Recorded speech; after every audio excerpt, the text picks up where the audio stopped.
ரசிகர்கள் அத்தனை பேருக்கும் என்னுடைய பணிவான வணக்கம். நான் செந்தில்குமார். இந்த பதிவில் பார்க்க போகிறது மரியாதைக்குரிய நம்முடைய பாரத பிரதமர் நரேந்திர மோடி அவர்களுடைய இந்த ஆட்சியில் சட்டம் ஒழுங்கு ரொம்ப கரெக்டாக இருக்கணுன்றதுக்காகவும் தேசத்தினுடைய பாதுகாப்பு ரொம்ப முக்கியம் அப்படின்ற அடிப்படையிலும் பல்வேறு விஷயங்களும் முன்னெடுத்துட்டே வராங்க. இதில் நீங்கள் எல்லோரும் தெரிஞ்சிக்க வேண்டியது, இப்போ அண்மையில் நடந்திருக்க இந்த காஷ்மீர் அந்த தீவிரவாத தாக்குதல் இருக்குல்ல, இதற்கு ஏதோ பொறுப்பேற்று மோடி அவர்கள் ராஜினாமா பண்ணணும், அமித்ஷா அவர்கள் ராஜினாமா பண்ணணும் அப்படின்ற மாதிரி பல்வேறு எதிர்கட்சிகள் விருப்பம் இல்லாத மோடி அவர்களையும் பாஜகவையும் பிடிக்காதவங்க இந்த மாதிரி ஒரு விஷம கருத்துக்களை சொல்லிக்கிட்டே இருக்காங்க. ஆக்சுவலாக பார்த்தீங்கன்னா இதற்கு முன்னாடி சில வாரங்களுக்கு முன்னாடி மரியாதைக்குரிய சூப்பர் ஸ்டார் ரஜினிகாந்த் அவர்கள் ஒரு வீடியோ ஒன்று போட்டிருந்தார். அந்த வீடியோவில் உளவுத்துறை எச்சரிக்கை கொடுத்ததாக இந்தியா முழுவதும் தீவிரவாத தாக்குதல் நடத்தப்பட போகுது, ஸோ எல்லா பார்டர்லேயும் அலர்ட்னஸ் கொடுங்க அப்படின்னு ஒரு தகவலை சொல்லியிருந்தார். அதன் அடிப்படையை வச்சுக்கிட்டு எல்லா மாநில அரசாங்கமும் எச்சரிக்கை இருந்திருக்கணும். ஆனால் இங்கே என்னன்னு பார்த்தீங்கன்னாக்கா, காஷ்மீரில் இப்போ தேர்தல் நடத்தப்பட்டு ஒரு அரசாங்கம் மக்களால் தேர்ந்தெடுக்கப்பட்ட அரசாங்கமாக மரியாதைக்குரிய உமர் அப்துல்லா அவர்கள் சீஃப் மினிஸ்டராக உட்கார்ந்துருக்காரு. அவங்கெல்லாம் யாருன்னு பார்த்தீங்கன்னாக்கா, இந்த ஆர்டிகல் 370 பிரிவு அந்த சிறப்பு அந்தஸ்தை நீக்கினார்ல மோடி அவர்கள். நம்ம வாக்குறுதி கொடுத்தோம் தேர்தலில், அதே மாதிரி நாம் நீக்கிட்டோம். அந்த சமயத்தில் இவங்க எல்லாரும் அதை எதிர்த்து போராடினவங்க. அதற்காகவே அவங்க எல்லாரையும் வீட்டு காவலில் வைக்கப்பட்டார்கள். உமர் அப்துல்லா, அப்புறம் ஃபருக் அப்துல்லா, எல்லாருமே பல்வேறு இஸ்லாமிய அமைப்புகள் எல்லாரும் ஜம்மு காஷ்மீர் பகுதிகளில் எல்லாத்துலேயும் அவங்களுடைய வீட்டிலேயே வீட்டு காவலாக வைக்கப்பட்டார்கள்.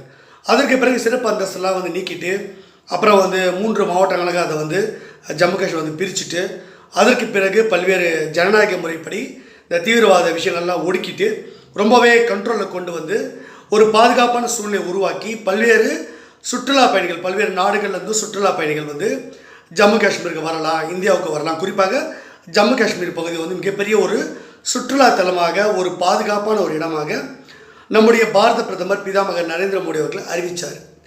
இது அந்த அமைப்புகளுக்கு பிடிக்கல.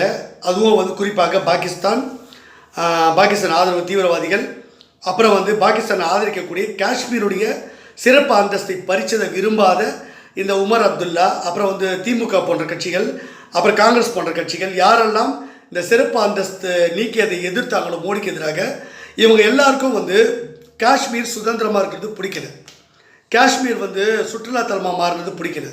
அப்போ மோடி அவர்களுக்கு எதிராக இந்த சட்டப்பிரிவை நீக்கி சுதந்திரமாக கொண்டு வந்ததை அதுக்கு ஒரு நெருக்கடி கொடுக்கணும், சுற்றுலா தலத்துக்கு வரக்கூடிய அந்த மக்களுக்கு மிகப்பெரிய ஒரு பயத்தை ஏற்படுத்தணும். இதன் மூலமாக காஷ்மீர் மறுபடியும் ஒரு ஆபத்தான இடம், அதனால் சுற்றுலா பயணிகள் போகாதீங்க அப்படின்னு உலக நாடுகளுக்கு ஒரு செய்தியாக கொண்டு போய் சேர்க்கணுன்றதுக்காக எதிர்கட்சிகள் எல்லாம் திட்டமிட்டு இப்படி ஒரு கோழைத்தனமான ஒரு தாக்குதலை பண்ணியிருக்காங்க. இதற்கான விளைவை அவங்க கண்டிப்பாக சந்திப்பாங்க. கண்டிப்பாக உமர் அப்துல்லா இதுக்கு உடனடியாக செயல்படுறதுக்காக ஒரு கைது செய்யப்படுவார். அந்த ஆட்சி காஷ்மீரில் கலைக்கப்படும் அப்படின்றதுல மாற்று கருத்தே இல்லை. நான் சொல்கிறது நடக்க தான் போது, மோடி அவர்கள் செய்ய தான் போகிறாங்க. பாகிஸ்தானை கொட்டத்தை கண்டிப்பாக அடக்கிடுவாங்க. திமுகவுடைய கைக்கூலிகள், வாடகை வாய்கள், அப்புறம் காங்கிரஸ், அதாவது எதிர்கட்சிகள், பிஜேபி எதிர்க்கக்கூடிய எதிர்கட்சிகள் எல்லாம் இதை பிஜேபிக்கு எதிராக திருப்பணும்னு ட்ரை பண்ணுறாங்க. கண்டிப்பாக அது ஒருபோதும் நடக்காது. இவங்களுடைய தவறான நோக்கத்துக்காக இவங்க தான் ஏதோ சூழ்ச்சி பண்ணியிருக்காங்க. அது விசாரணையில் வெளியே வந்துடும், மாட்டிப்பாங்க. ஸோ இந்த பதிவு உங்களுக்கு பிடிச்சிருந்தா சேனல் லைக் பண்ணுங்கள், ஷேர் பண்ணுங்கள், சப்ஸ்கிரைப் பண்ணுங்கள். Thank you and Jai Hind.